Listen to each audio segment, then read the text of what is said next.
Strasbourg 5e reçoit Nantes 10e, 3 points derrière. Après 3 victoires consécutives, le Racing s'est incliné lors de la dernière journée à Bordeaux et va chercher à se relancer face à des Canaries qui viennent eux de remporter 2 succès de suite face à Lorient, puis contre Brest en 8e de finale de Coupe de France. En l'absence de Kevin Gamero blessé, c'est Majid Waris qui est associé à Ludovic Ajorc. Antoine Comboiré de son côté retrouve son international nigérian Moses Simon, revenu de la CAN.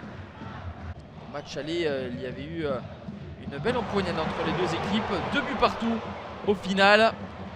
Strasbourg essaye d'emballer cette rencontre avec cette remise de Ludovic Ajorc de la tête.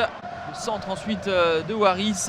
On pensait à l'ouverture du score, mais il y a un sauvetage sur la ligne incroyable de Quentin Merlin.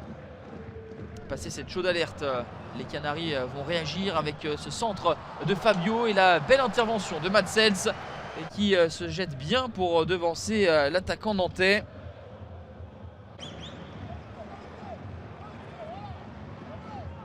Les Canaries essaient de repartir de l'arrière mais se mettent en difficulté. On était tout proche d'un but gag et d'un but contre son camp de Samuel Moutoussamy qui a cherché à remettre en retrait à Alban Lafont. Le gardien nantais a été tout proche d'être battu. Il a dû tacler pour éviter cette ouverture du score. Strasbourg est dominateur et aurait été bien récompensé si cette demi-volée de Sandin Persic avait attrapé le cadre. Nantes réagit avec Ludovic Blas qui parvient à se mettre en position de frappe et Madsels vigilant au premier poteau. 0-0, c'est le score à la pause.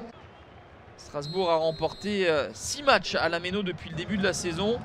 C'est 2 de plus que sur l'ensemble de la saison dernière. La Canarie devant la surface de réparation de Madsels. Les Strasbourgeois peinent à se dégager avec Palois qui était toujours aux avant-postes.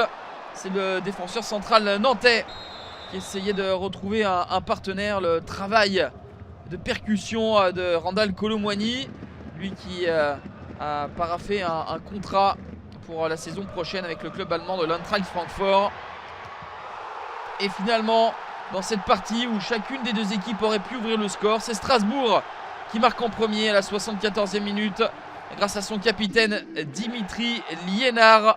Une frappe puissante de son pied gauche qui rebondit sous la barre transversale d'Alban Lafont. 2e but de la saison pour Liénard. Et plus rien ne sera marqué. 1-0 score final. Le Racing repart de l'avant et se niche à la 4e place. Avec 18 points sur les 24 derniers possibles, les Alsaciens sont les plus performants du championnat sur la période. Nantes perd son 5e match en 7 confrontations face à une équipe du top 5 et reste en milieu de tableau.